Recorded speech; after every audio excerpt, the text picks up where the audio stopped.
Assalamualaikum warahmatullahi wabarakatuh. Perkenalkan, nama saya Mumun Munawwaratul Hasanah.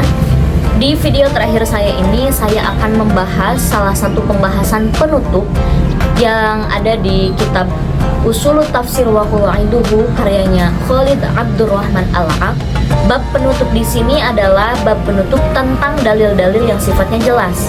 Nah, pada video kali ini akan dibahas mengenai tentang mendahulukan pendapat yang paling kuat ketika ada dalil-dalil yang bertentangan. Pada video kali ini akan disajikan 3 dalil yang bertentangan. Yang pertama yaitu antara dalil zahir dengan nas, yang kedua antara nas dengan muhkam, dan yang ketiga yaitu antara mufassar dengan muhkam. Untuk contoh yang pertama akan dikupas mengenai at-ta'arud antara dalil yang zahir dengan dalil yang nas. Untuk contoh yang pertama ini akan dikupas pada Al-Quran Surah An-Nisa ayat 24 dan Al-Quran Surah An-Nisa ayat 3. Pada Al-Quran Surah An-Nisa ayat 24 yang berbunyi Bismillahirrahmanirrahim wa uhilla lakum ma wara'a dzalikum an tabtaghu bi amwalikum muhsinina ghairu musafihin, yang artinya telah dihalalkan bagimu apa yang selain itu untuk mencari istri dengan hartamu, yaitu berupa mahar, dalam menjaga diri, bukan untuk berzina. Nah, kemudian pada ayat yang kedua yaitu pada Al-Quran Surah An-Nisa ayat 3 yang berbunyi wa in khiftum alla tuqsitu fil yatama fankihu ma qabalakum minan nisa'i masna wa thulatha wa ruba'. Jika kamu takut tidak berlaku adil dalam memberi haknya kepada perempuan yatim, maka nikahilah perempuan yang kamu senangi, 2 atau 3 atau 4. Untuk ayat yang pertama yaitu An-Nisa ayat 24, sebelumnya kan dijelaskan tentang perempuan-perempuan yang haram dinikahi, hurrimat alaikum ummahatukum wa banatukum dan lain sebagainya, yaitu diharamkan bagimu untuk menikahi ibu-ibu kalian, anak perempuan kalian, saudara perempuan kalian dan lain sebagainya. Kemudian datang ayat setelahnya yaitu ayat 24 yang menjelaskan bahwasannya boleh menikahi perempuan manapun yang kamu senangi. Tapi pada ayat 24 ini tidak dijelaskan batasan jumlah perempuan yang boleh dinikahi. Nah, pada Al-Quran Surah An-Nisa ayat 3 wa in khiftum alla tuqsitu fil yatama fankihu ma qabalakum minan nisa'i masna wa thulatha wa ruba'. Di sini ketentuannya adalah boleh menikahi perempuan manapun yang kamu senangi, tetapi dalam batas tertentu. Hanya 4 perempuan saja yang boleh dinikahi, tidak boleh lebih dari itu. Nah, kemudian tampak seperti pertentangan antara 2 ayat ini. Yang satunya boleh menikahi perempuan manapun, sedangkan yang kedua hanya 4 saja. Nah, ini merupakan at-ta'arud antara dalil yang zahir dan dalil yang nas. Yang zahir ini yaitu An-Nisa ayat 24 dan yang nas adalah Al-Quran Surah An-Nisa ayat 3.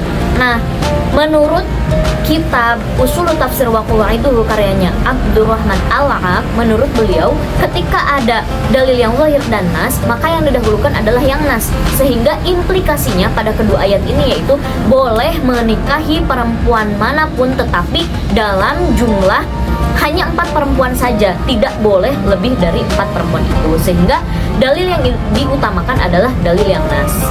Kemudian at-ta'arud yang kedua yaitu pertentangan antara dalil yang nas dengan dalil yang muhkam.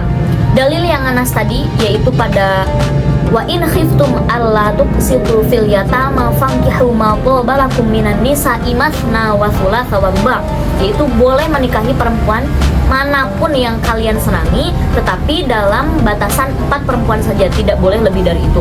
Kemudian dalil yang sifatnya muhkam yaitu pada Al-Quran Surah yang berbunyi wala antankihu azwajahu min ba'dihi abada, yaitu dilarang menikahi istri-istri Nabi setelah Nabi wafat, dan hukum ini ditetapkan selamanya.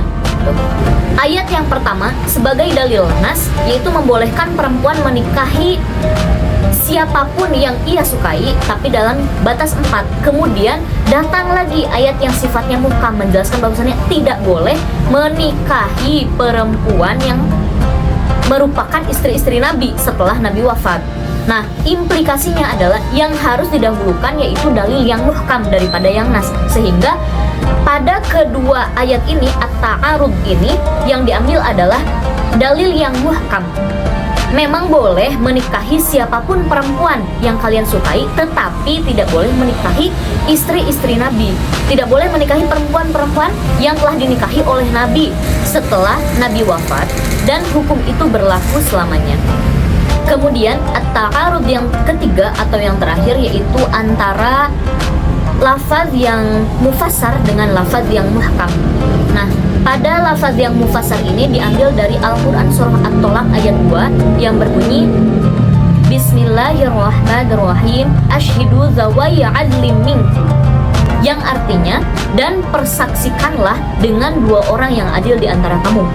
Kemudian lafaz yang muhkam yaitu wala taqbalu lahum syahadatan abada, tidak boleh menerima persaksian darinya selamanya. Nah, pada ayat yang pertama disebutkan bahwasannya kita boleh menerima persaksian dari seseorang selama orang ini memiliki sifat adil, sehingga implikasinya ketika seseorang melakukan qadzaf tetapi ia bertaubat dan akhirnya ia menjadi orang adil, maka menurut ayat yang pertama berarti boleh diterima persaksiannya. Kemudian ada ayat yang muhkam yaitu pada Al-Quran surah An-Nur ayat 4 wala taqbalu lahum syahadatan abada, tidak boleh menerima persaksian orang yang telah melakukan atau yang menerima sanksi qadzaf kemudian ia bertaubat meskipun ia menjadi adil, itu tetap tidak boleh diterima persaksiannya selamanya. Nah, di sini ada tampak ta'arud atau pertentangan di antara kedua dalil. Yang pertama membolehkan selama dia memiliki sifat adil, yang kedua gak boleh menerima persaksiannya meskipun dia telah menjadi adil setelah bertaubat.